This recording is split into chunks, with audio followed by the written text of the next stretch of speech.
എൻ്റെ ഒരു ആഗ്രഹം എന്താണെന്ന് ചോദിച്ചാൽ എൻ്റെ പ്രേക്ഷകൻ എന്നെ മറക്കരുത്, മരണം വരെ അഭിനയിക്കാൻ കഴിയുക. നമസ്കാരം. ഞാനൊരു പഴയ സിനിമാ നായകൻ്റെ പിന്നീട് നാടകം ഉപജീവനമാർഗമാക്കി മാറ്റിയ ഒരു വലിയ മനുഷ്യൻ്റെ മകനാണ്. എൻ്റെ പിതാവിൻ്റെ പേര് എസ്.എ. ദേവ് എന്ന് പറയും. അപ്പോൾ അദ്ദേഹത്തിൻ്റെ ഫോട്ടോ അടിച്ച നോട്ടീസൊക്കെ ചെറുപ്പത്തിലെ കാണുമ്പോൾ, അദ്ദേഹത്തിൻ്റെ നാടകങ്ങൾ കാണാൻ പോകുമ്പോഴൊക്കെ എനിക്കൊരു നടനാകണമെന്ന ആഗ്രഹം എന്നിൽ എപ്പോഴും ഇങ്ങനെ മുളയിടുന്നുണ്ടായിരുന്നു. ഞാൻ പോലും അറിയാതെ എൻ പിള്ള എന്ന് പറയുന്ന മഹാനായ ഗുരുകുലത്തിൽ പോയി നാടകത്തെപ്പറ്റി പഠിച്ചു. അവിടുന്ന് നെസൽപുരത്തിൻ്റെ കാട്ടുകുതിരയിലൂടെ ഞാൻ നിങ്ങൾ അറിയപ്പെടുന്ന നാടക നടനായിട്ട് മാറി. അപ്പോൾ എനിക്ക് വഴിത്തിരിവുണ്ടാക്കിയ എൻ്റെ ആദ്യത്തെ കഥാപാത്രം കാട്ടുകുതിരയിലെ കൊച്ചുവാവയാണ്. നിർഭാഗ്യവശാൽ സിനിമയായപ്പോൾ കൊച്ചുവാവയ്ക്ക് ചായമിടാൻ എനിക്ക് ഭാഗ്യം കിട്ടിയില്ല.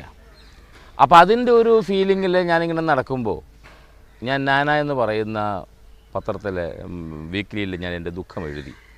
ഇത് വായിക്കാനിടയായ തമ്പി കണ്ണന്താനും ഡെന്നീസ് ജോസഫും എന്നെ ഇന്ദ്രയാലു എന്ന സിനിമയിലേക്ക് മോഹൻലാൽ നായകൻ കാർലോസായിട്ട് ക്ഷണിച്ചു. ആ കാർലോസാണ് സിനിമാ ജീവിതത്തിൽ എൻ്റെ വഴിത്തിരിവ്. കാർലോസ് കണ്ടവർക്ക് മറക്കാൻ പറ്റുമെന്ന് തോന്നുന്നില്ല. കാര്യം അന്ന് വരെയുള്ള വില്ലൻ കൺസെപ്റ്റിൽ നിന്നും തികച്ചും വ്യത്യസ്തമായിട്ടായിരുന്നു കാർലോസിൻ്റെ ഒരു അവതരണ ശൈലി. സത്യത്തിൽ 16 വർഷം കൊണ്ട് 542 സിനിമ അഭിനയിച്ചതിൽ 400 സിനിമകളും വില്ലനാണ് ഞാൻ. അതെല്ലാം ഈ കാർലോസിൻ്റെ ഹാങ് ഓവർ വന്നതാണ്.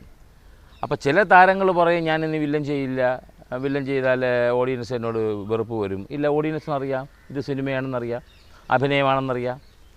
അവിടുന്ന് പിന്നെ ഒരു മാറ്റം ഞാനും ആഗ്രഹിച്ചിരുന്നു, ഒരു മാറിയൊരു കഥാപാത്രം ചെയ്യണമെന്ന് ഞാനും ആഗ്രഹിച്ചിരുന്നു. അപ്പോൾ കിട്ടിയതാണ് ഈ അനിയം ബാവ ചേട്ടൻ ബാവയിലെ അനിയം ബാവ. അപ്പം അന്നേ വരെയുള്ള എൻ്റെ വില്ലൻ കൺസെപ്റ്റിൽ നിന്ന് മാറിയിട്ട് ഒരു പോസിറ്റീവ് ക്യാരക്ടർ, ആ പോസിറ്റീവ് ക്യാരക്ടർ നല്ല സ്ട്രോങ്ങുമായിരുന്നു.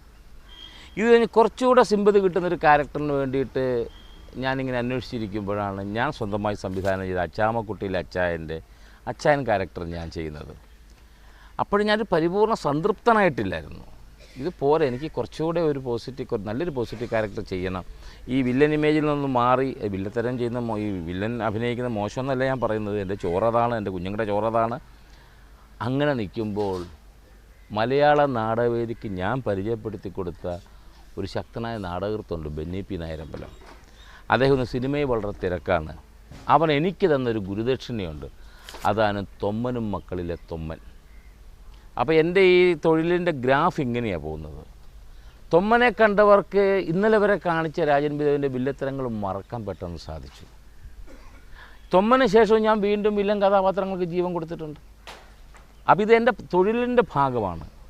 അപ്പോൾ ഇപ്പോൾ എൻ്റെ പ്രൊഫഷണൽ ഗ്രാഫിലെ ഒരു വലിയ മാറ്റം വരുത്തിയിരിക്കുന്നത് തൊമ്മനും മക്കളിലും തൊമ്മനാണ്. പിന്നെ ഇടയ്ക്കിടയ്ക്ക് ഇതുപോലുള്ള ചില കഥാപാത്രങ്ങൾ വീണ് കിട്ടുമ്പോൾ അത് നിറഞ്ഞ മനസ്സോടാണ് ഞാൻ സ്വീകരിക്കുന്നത്. എൻ്റെ ഒരു ആഗ്രഹം എന്താണെന്ന് ചോദിച്ചാൽ എൻ്റെ പ്രേക്ഷകൻ എന്നെ മറക്കരുത്, മരണം വരെ അഭിനയിക്കാൻ കഴിയുക.